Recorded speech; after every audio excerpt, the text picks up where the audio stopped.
Hey folks, I'm here um, doing an update.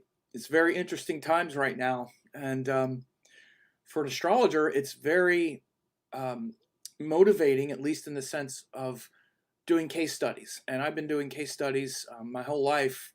It's one of the most important things that you can do to really test your theories, see how things work, why they work, when they work, how they work. And again, if an astrologer is just a bunch of theories, but they don't ever practice any of it, that includes things like the zodiacs and all the stuff that astrologers theorize about endlessly, then it's just again a bunch of theories. So when you get things like this that are so ripe, that are happening right before our eyes, like this recent um, diagnosis, not just of Trump, but of course his wife and all of these other people in the government that have just contracted COVID-19. um, it begs, or it really shows astrology as a great science of revelation and being able to not just see into events and why they happen, but perhaps where they might be going from here, what the real magnitude of these things are going forward. And so when this news broke on Friday night or Thursday night now, I saw right away that this was going to be serious, could be serious for Trump, um, more serious than was being let on. That was confirmed yesterday. I'm doing this on October 3rd, where he was flown to the hospital. Again, as things are coming out, of course, it's likely that, at least right now, he's in more serious shape than he's letting on. Again, I'm not predicting that he's going to not survive, but this was shown, and it was shown by his chart, which I did a pretty comprehensive case study on yesterday, talking about the danger and why. It's very clear based on his dashas, the transits right now, that especially for the next week or so, it's pretty serious. Even the White House, they had this sham press conference today, but then other sources revealed exactly what I said, actually, that the next few days are going to be really important to try to turn the corner and feel like they're getting a handle on this, because right now they don't. Right now they're using experimental drugs to boost the immune system, which look to be quite promising. But there's also questions about that, because it's very hard to get these experimental drugs just suddenly. You don't call up on the phone and say, hey, let's have them, because they're not readily available. So it's bringing up questions about whether or not, how long Trump has had this and hasn't said anything, all kinds of stuff, which I'm not going to get into all of that. I'll get into more of that intrigue later. That's also obviously shown in all the charts of the secrets and all that. By the way, I've been talking about all the secrets and all that stuff recently in why he winds up winning even when he loses. And I've even said very blatantly that a lot of it is because of the dishonesty or the hiding things or making things up. And it's shown by his Saturn, Venus in his 12th house, which, by the way, I'm not going to be looking at his chart here today, but it's clearly shown why he could easily have had it much earlier in the week and known he had it and went on these trips anyway and all of this other stuff. So all of that I expect to come out. I'll just flat out say it. I think we're going to find that out. At least that he knew he had it earlier in the day on Thursday and went to these events anyway. He didn't actually get tested until the press and the news reported that Hope Hicks had it. So she was kind of like the canary in the coal mine. The press reported that she had it. The press found out she had it, and then he went ahead and got a test, because there was no way to not get a test at that point. But who knows how long he knew? They knew earlier in the day that she had it, and he still went ahead with campaign events where he's around all these people with no masks on. Again, this is just absolutely reckless. And it should be seen as that. And he should be held to account with the election. That's why we have elections, to see this is the regard. You wear the mask to protect others. So anyway, that's going to come out. But today I wanted to talk about this event, this super spreader event, which, as you can see on the page here, I have this. I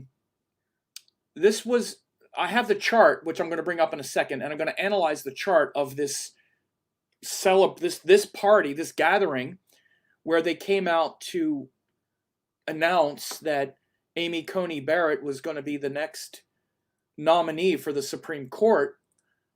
And this is the event. Again, this was last Saturday, the 26th. You wouldn't think that we're in the middle of a pandemic. No one has a mask on. And again, this is them seated, but then there's all this video of them after the event. Well, you see some masks over here with some people. But after the event, you see Chris Christie right in everybody's face, and Mike Lee, and all these are just hobnobbing like, yeah, okay, whatever, there's nothing going on. We're above it all. That COVID wouldn't hurt us Republicans, or I don't know, whatever they're thinking, that it's not real. And again, they've been saying this stuff and sort of trolling the rest of the country and the rest of the world in the midst of a pandemic. And this, has been going on for a while since COVID. The Republicans and a lot of the people gathered here have been just kind of snickering at us all because we want to sort of protect each other from it by wearing masks and doing basic things. So of course, the United States has not gotten a handle on this like any other country. 4% of the population, more than 20% of the deaths, and the highest death rate or the death numbers of any country. So the statistics speak for themselves. But look at this event. So apparently Coney Barrett had COVID earlier in the summer. Maybe she is the spreader. We don't know, but she apparently had it and then beat it, quote. But we don't know enough about this virus to even know what happens once you beat it. Whether or not all of the antibodies leave, maybe she's immune to it, but maybe she still spreads. I'm not saying I know this, but these are questions that are being asked because she already had it, which we know. I don't remember the time where she said, or what the exact date was when she apparently, overcame it. But you see, of course, Trump there right next to her without a mask, all these other people. Here's Melania Trump. Here's Chris Christie.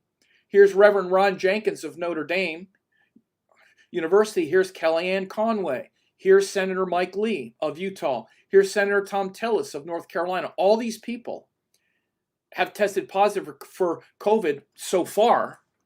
Look, we don't know how many others will. But, again, we have to understand something. This is serious business. And I said it when it first happened. When it first happened, I said, this is absolutely serious. This is like a crisis. Because, again, Mike Pence still refuses, or he said, yes, he got tested, but he refuses to quarantine.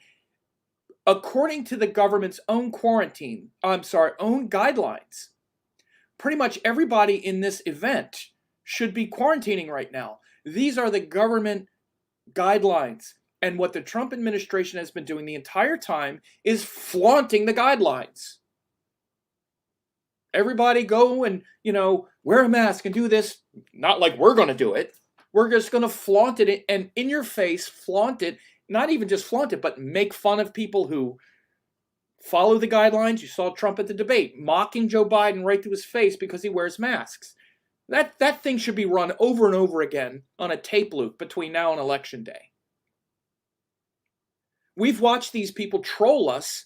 I say us, meaning those who are just saying, okay, we understand why we're doing this. We understand we have compassion for others and people that work in stores and other people that we don't know. We're just going to put on a mask and be inconvenienced. And we've watched this kind of trolling going on. It's literally trolling by one of the major parties in the country now since COVID started, by the one in chief, by the one in charge. And to act like there's like no correlation between everything Trump has been saying to minimize this and the fact that our country is by far the worst in the civilized world or even anywhere in the world for managing is simply not, you can't disconnect one from the other. So even now, the governmental guidelines say that Pence and Meadows and and almost everybody in this photo should be under quarantine for a couple weeks.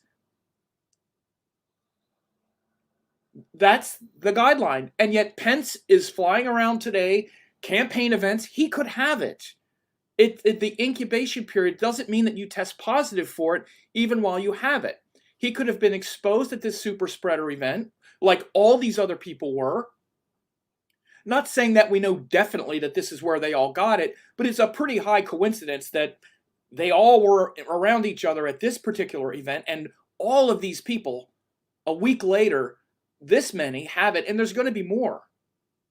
Mark Meadows, this is the president's chief of staff. How many times has Meadows been around Trump without a mask and all this stuff since this happened? He absolutely should be in quarantine. Everybody he's coming in contact with, he's endangering. This is the reason why you do it. Mike Pence, everybody he's coming in contact with, he's endangering, and you know he's not wearing a mask. So he's known to have been at this total super spreader event where all these people are sitting within feet of each other with no masks, hobnobbing afterwards like they're at literally like they're just at a dinner party where there's no virus spreading, where there's no pandemic spreading. So all of them should be in quarantine now, and none of them are. None of these people, and again, this includes the people they've come in contact with. How many people have they come in contact with? So this is just, again, this is why this is why the protocols about a pandemic are in place. Especially the main thing about this that is different, those who say, still, who fail to get the seriousness of it, who are like, what is the big deal about a flu that has a less than 1% death rate? That's not the danger. The danger is the asymptomatic spread, or you don't know who has it. And the compounding effect of this, where all of these people, anyone who they come in contact with, could have also contracted it, because you're shedding the virus and contaminating others potentially, even when you're not showing symptoms. So all of these people could be carrying it around now, spreading it and not knowing it, and then it magnifies. Again, it's ridiculous to still have to explain this, but there's still people who show up on my Facebook and YouTube and say, and they talk about the death rate. Yes, the death rate, it's higher than the regular seasonal flu, but that's not the issue. It's not just death rate. It's rate of spread and who has it and how we can tell. The seasonal flu is not asymptomatic. Once you start showing symptoms, you go home and stay home. And then you're not spreading it. This is why it naturally dies out pretty much every year. So that's the reason. So let me show the chart. Let me show the chart of this event. And again, one of the reasons why I'm doing this is because we actually have the chart of when this happened. So this is the event chart. Let me pull it up. So it was September 26th. It was last Saturday, and it was at 5 p.m. That was the official time. 5 p.m. in the Rose Garden there. Now, again, that was the official time. I don't know exactly when it started or when it actually did happen, but you see the sun, the ascendant is right at the end of Capricorn. And then while it was happening, it went into Aquarius. It was at the very end of Capricorn. But look at this conjunction between Moon and Saturn. I also brought Pluto up here because Pluto is that outer planet that definitely refers to, sudden, shocking social events and things like that. I do look at outer planets for things like this, and for other long-term shifts. One second.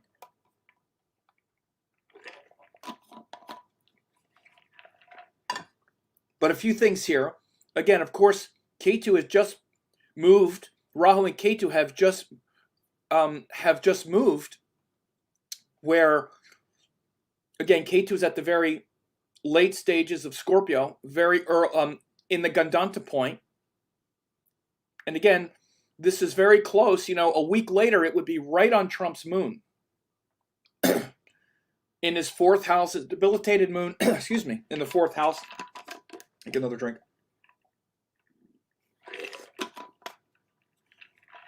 My smoothie, I grind up a lot of, it's kale and apple and lemon, and sometimes they're little particles. Okay, so a week later, Ketu would be exactly on Trump's moon in the fourth, his debilitated moon in the fourth. The video I did yesterday was about that, so watch that one. But when it first went in, again, you see it's not right on it yet. It crosses over the Gandanta point. Again, understand something, and I'm going to keep talking about this, but this is also a case study in sidereal zodiac and Gandanta points. We're talking about the Gandanta yesterday with Mars passing over this Gandanta point between Aries and Pisces. That's huge right now. Also, this Gandanta point of Ketu moving into from Sagittarius into Scorpio. This is purely sidereal zodiac consideration. This is why Vedic astrology, we use the sidereal zodiac, the Rashis pinned to the nakshatras. No question, no arguing, there's no debate. It's in every Vedic astrology text. It always has been. And when you also understand the proof of concept that they were using the Nirayana chakra for the zodiac and the Sayana chakra or wheel for the calendar, there's no confusion about any of this for any serious and scholarly Vedic astrologer. It's in every text. And again, you see this principle. This is also why it's not just a philosophy. This is it in practice. This is what it looks like. All this Gandanta going on right here.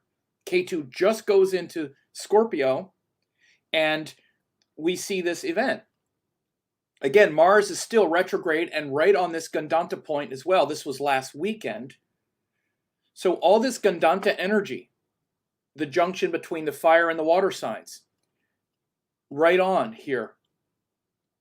And so, but we have, Pluto, the outer planet, is also close to Saturn. Saturn was stationary retrograde, but pretty much direct. It really was just stopped in the sky. It wasn't moving. And the moon passed over it at the time. And again, the ascendant passed over it as this event, as everyone was gathering. So again, if you want to also look at this, okay, so the event starts at 5 o'clock, but if we go back an hour, let's say as they're all arriving, put this here. So they're all arriving and they're getting to the big celebration of Amy Coney Barrett. By the way, I'm not even getting into commentary on the morality or the fairness or the conscience of appointing Amy Coney Barrett so quickly after the death of Judge Ruth Bader Ginsburg and the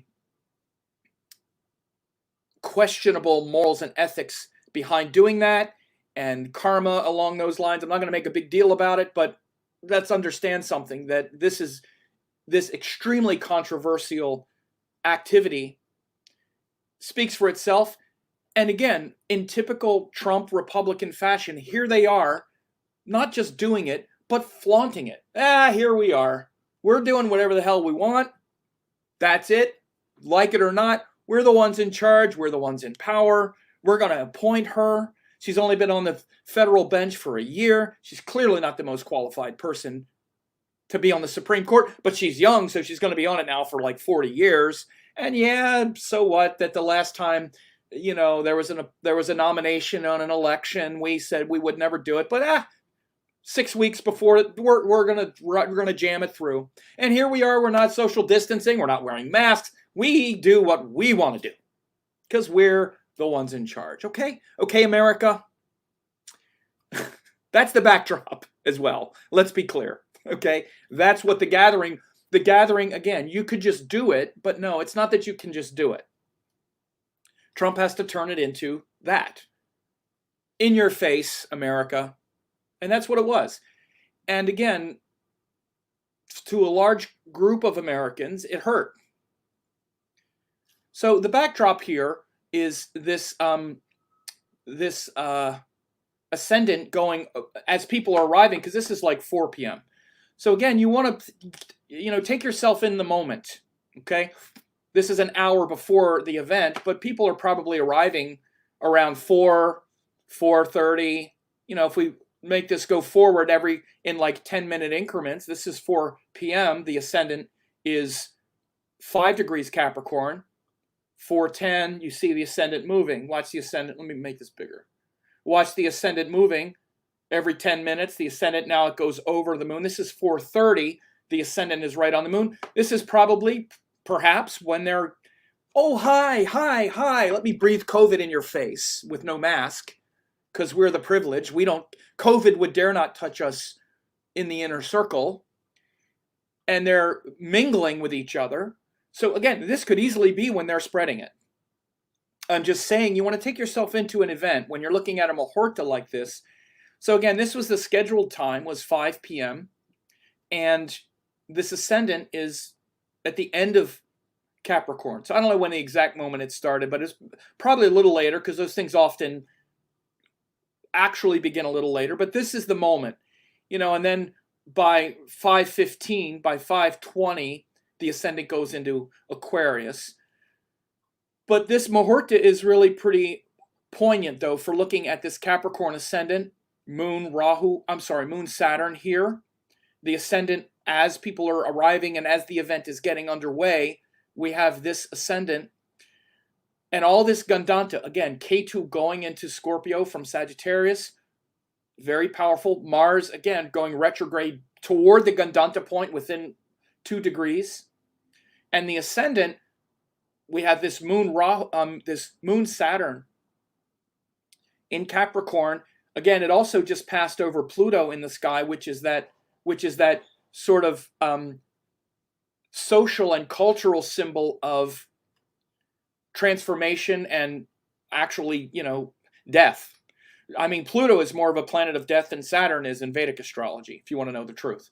Pluto is like, in Western astrology, it's pretty unambiguously, not just that someone's going to physically die, but of doom and danger and gloom. And again, if we go back, again, it doesn't take long to go back. The ascendant passed over Pluto this is 3:30 exactly.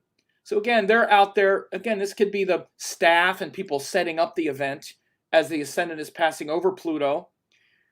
Again, and then as people are arriving, we're seeing this. So again, these are all rising at the time. The Earth is turning, and these are the planets that are coming up on the horizon as this event is a beginning. Then it goes on, and then for most of the time, this was by 6:30. I guess the event was over by then, but we see, even when it goes into Aquarius, this Ketu is in the 10th house. Again, this was a public event. So this also can clearly show that while most of the festivities that we saw were happening, which was after 5 o'clock, again, this is 5:20. By 5:20, we're doing all the clapping and the speeches and the this and the that. And that Ketu in the 10th house was while all of that was going on, while most of the ceremony that we saw was going on, it was Ketu in the 10th house. And this shows that intensity and that danger. And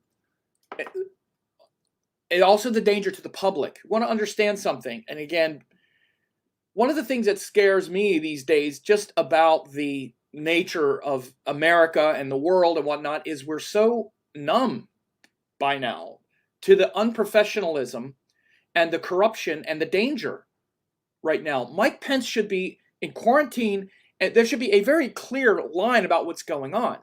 What if vice president and president both get COVID at the same time? What are we doing right now? Why aren't people saying, what is the plan here? And the news handles it like it's a reality TV show, President Trump, season 4. Will he survive? What will the country do as immature, unprofessional president runs the country and puts the world on the brink of disaster? What happens? Tune in tomorrow. How about we hold these people accountable or something? Like, this should be, and by the way, not just the press. Where are the Democrats insisting that our government start being professional? And that includes Democrats. Why aren't they doing it too? So again, people think that I'm so political, so against Trump and the Republicans and whatnot. All of them bug me. They all nauseate me. Nancy Pelosi and all of them. Where are the Democratic leadership? Again, you see them show up on a talk show and barely muster the enthusiasm to say, well, we hope and pray for the president and the first lady, but wonder, what about like why, there's just, but this is serious and it's just not going on. So I'm talking about this too, is that the danger here from that event is also seen by this K2 in the 10th house. While that event was going on, again, it started here with the ascendant going through Capricorn with Moon Saturn there. But then it goes into Aquarius.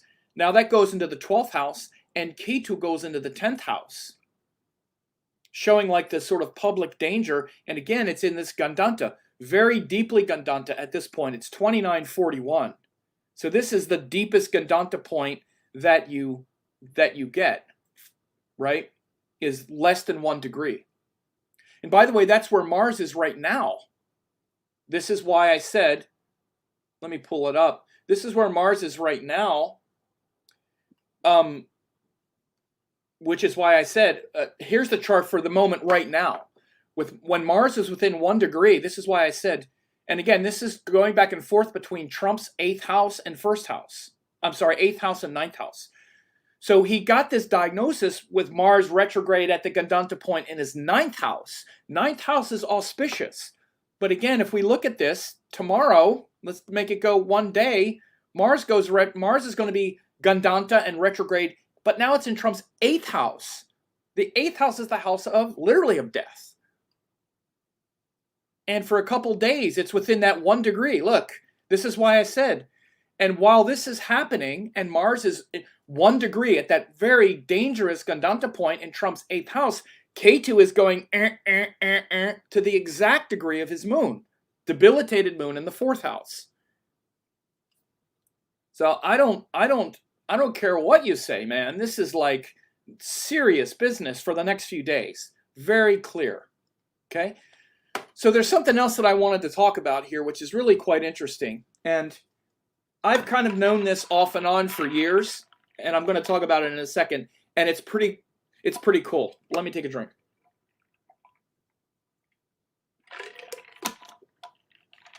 I've had some very savvy students ask me about this over the years. And I've always said that, yeah, you can actually look at this, but it's very tricky to apply.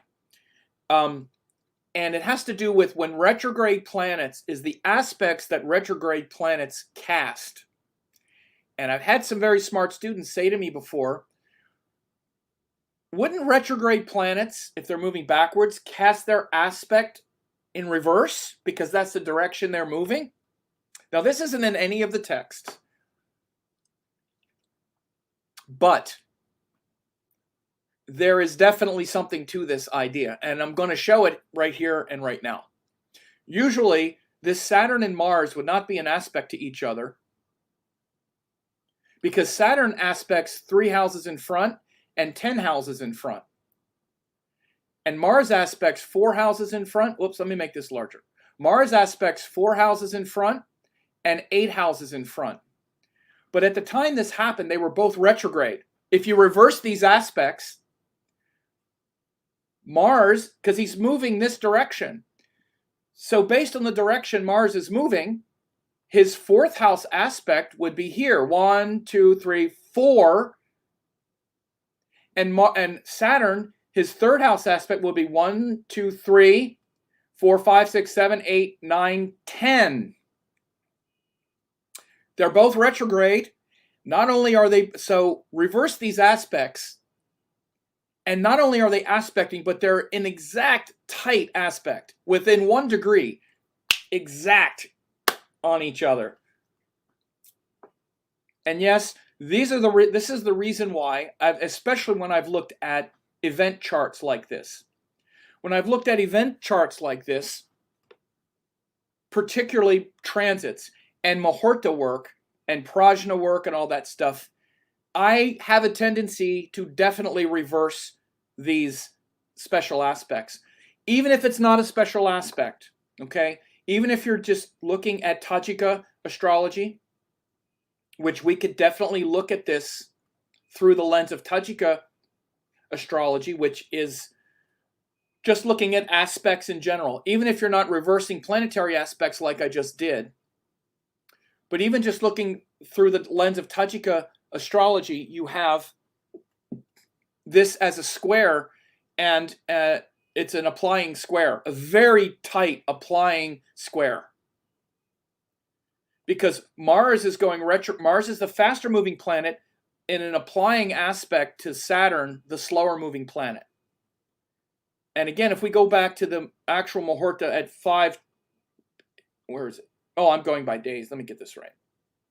It's 26.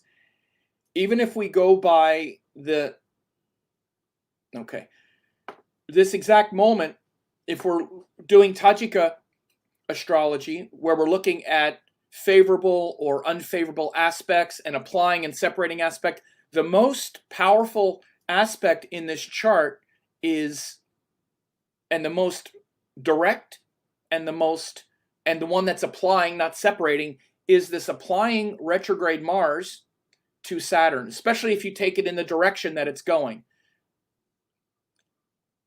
So this Gandanta Mars applying to this Saturn, which is also very early degree. It's Sandhi. It's barely 1 degree in Capricorn. It's technically still Sandhi, which means on the verge, because it hasn't hit 2 degrees yet. To me, again, it's right on the edge of Capricorn. This Saturn-Mars square and Tajika aspect, difficult Tajik aspect, is very powerful.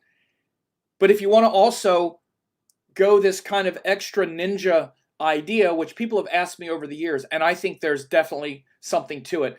I haven't seen it as much for natal astrology, but definitely for these kinds of event charts.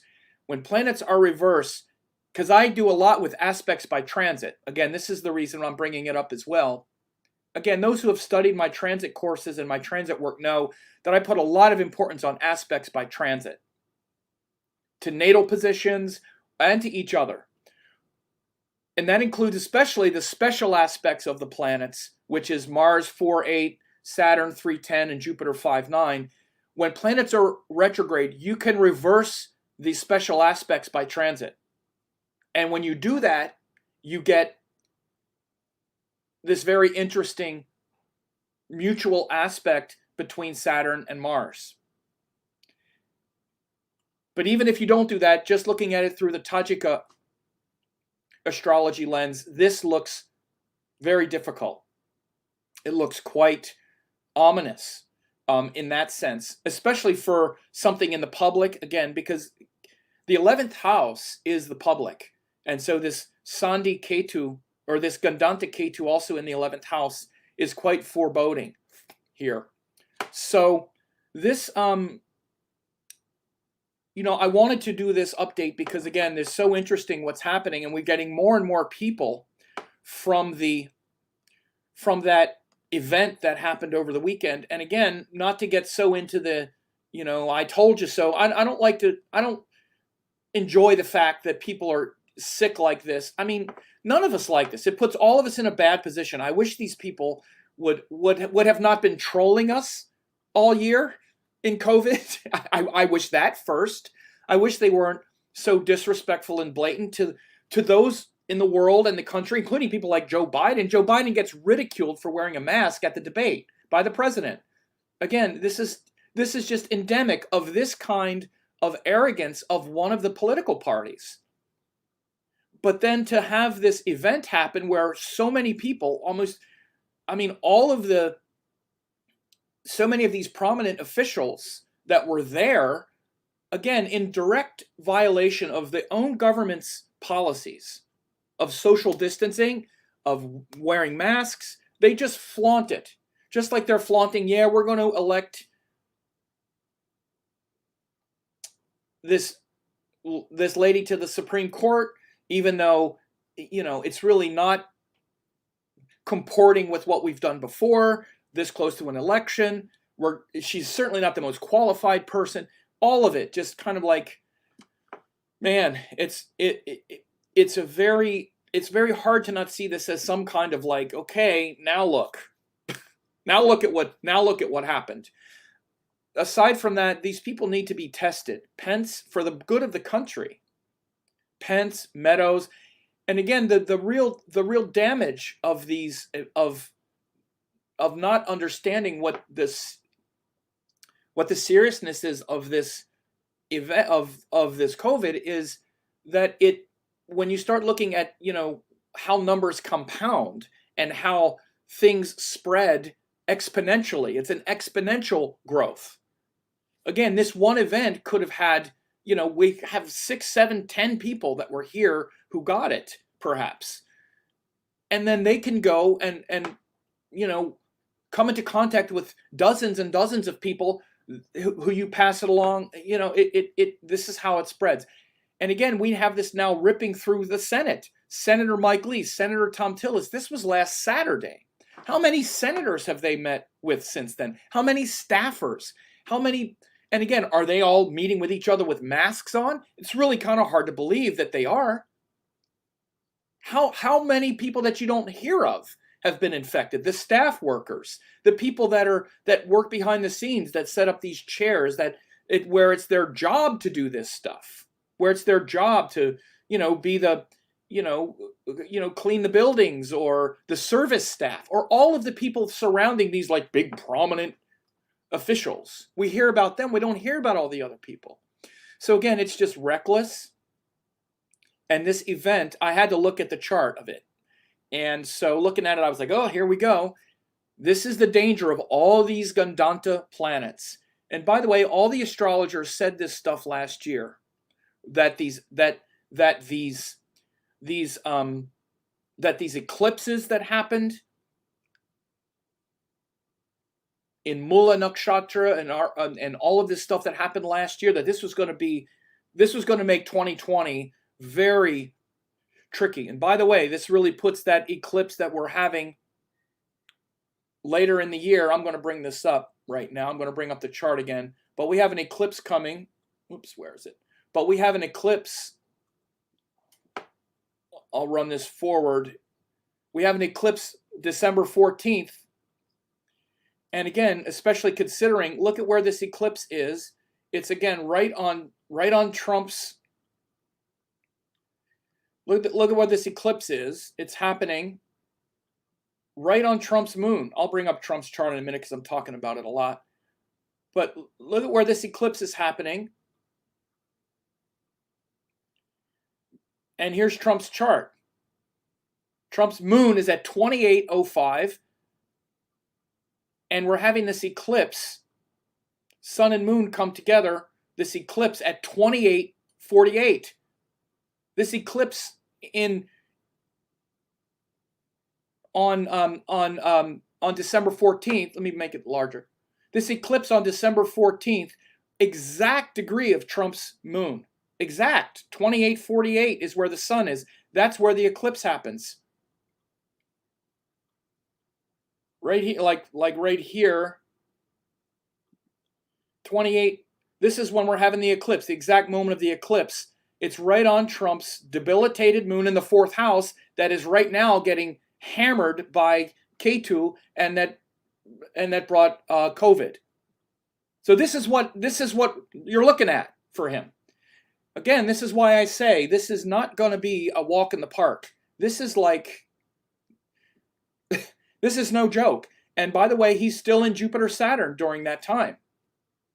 He doesn't go into Jupiter Mercury until the middle of next year. And as I have already said, in looking at his chart, Saturn has been vicious for him. This has been just horrible. So keep that in mind of what's going on. That's what's ahead for him, is this eclipse right on his debilitated moon, which is the main transit that's showing why he's got COVID now. So again, I want to be clear. I'm not trying to look like a sort of ambulance chaser now. Oh, look at all the terrible stuff and whatever. I'm being real about this. And especially, it's great astrology case studies because we're seeing some major stuff happen. And those of you who've been watching my work know I do this all the time. I'm always talking about current events in the context of astrology and looking at this and the zodiacs and the transits, and I've been talking about politics off and on. I don't talk about it all the time, but I definitely have been talking about it since we're in election season. And so this is too tempting to not be able to come and show why this stuff is happening. And they're great case studies for the astrology especially. And, I hope for the best for our world and for everybody in it. I don't want to see people dying, but I also don't want to see the American people. I care more about that at this point, to be frank. I care about us.